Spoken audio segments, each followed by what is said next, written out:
Sinosihlalo ke la we-IFP la kwaNongoma ukhansela ke uMthiyane kanjalo nesekela lakhe usekela hlalo kumntwana kwakho mhlawumbe sicela ngakuwena Mthiyane ikakhulukazi imongo wemashini bekuyini akukude kakhulu mahlobo okufishane nje sifuna inkantolo ukuba isichazele ukuthi kwenzeka kanjani ukuthi ama-officials ambandakanyeke kwi-corruption ngaphakathi kumasipala abheyile i-bail conditions ivumela ukuthi bangabuyeli emkhandlweni bese kuthi laba bangama-office bearers okungumeya udeputy mayor bese kuba uspeaker benza icala kubathu basolakala iceleni elifanayo kodwa abantu bavumeleke babuyele baqhubeke ngathi akwenzanga lutho manje lento siyibuka thina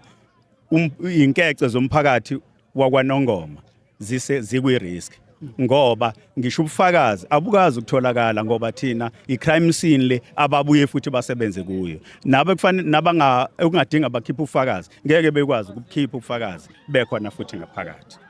okuwes intuthuko futhi nayo ibibonakala ijamile abantu bakwaNongoma intuthuko abayitholi ngendlela ekufanele ngabe bayithola ngayo okubukeka amalungelo abo ephuliwe ngani ngoba akuyona ifavor ukuthi bathole intuthuko is a must ukuthi bayithole so ke manje ke lokhu kuyaphazamisa ingakho ke thina sithe asihambe phambili sibakhulumele bangalokhu bevaleleka isamuko thokoza kakhulu umsakazi mhlambe mntwana waGumbi nilindele ukuthi ume sisule einsuku nemva kwensuku engaki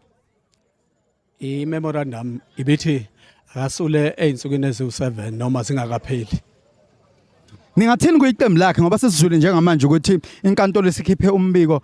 wokuthi uIvan Bhansi yena mengameli osemthethweni weqembu ningathini umlayezo obheke kuyiqembu lakhe lokuthi lithathe inyathelo emva kokuba bekunensolo ezithini abakwazi ukumactela ukuthi bemsuse ngenxa ukuthi akakaqonda lithuba nomholi inkantolo njengamanje ngenkathi niqhubeka nemashi inkantolo ithe umengameli weNFP osemthethweni uIvan Bhansi ningathini umlayezo obheke kubona ukuthi besheshise ukuthi bezolana nakho nikushoyo ekutheni akakwazi ukuthi abe uhlalo wefinance kodwa besolakala ngecala elifanayo nelethintela thinto elathinto uCFO elathinto usupply chain amacala bayafana kodwa bona bakwazi bengeze emkhandlweni ngokwebheli ningathini kuleli iqembu lapha singathi iqembu leNFP alenzo kufanele ukuthi likwenze ngoba noma iliphi iqembu lezombusazwe linelungelo lokudeploy abantu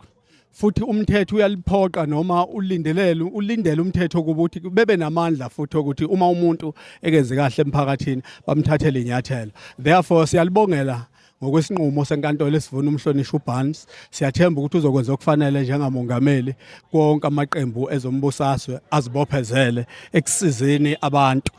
ngakho ke siyabamema ukuthi abenze okufanele okuwukuthi njengoba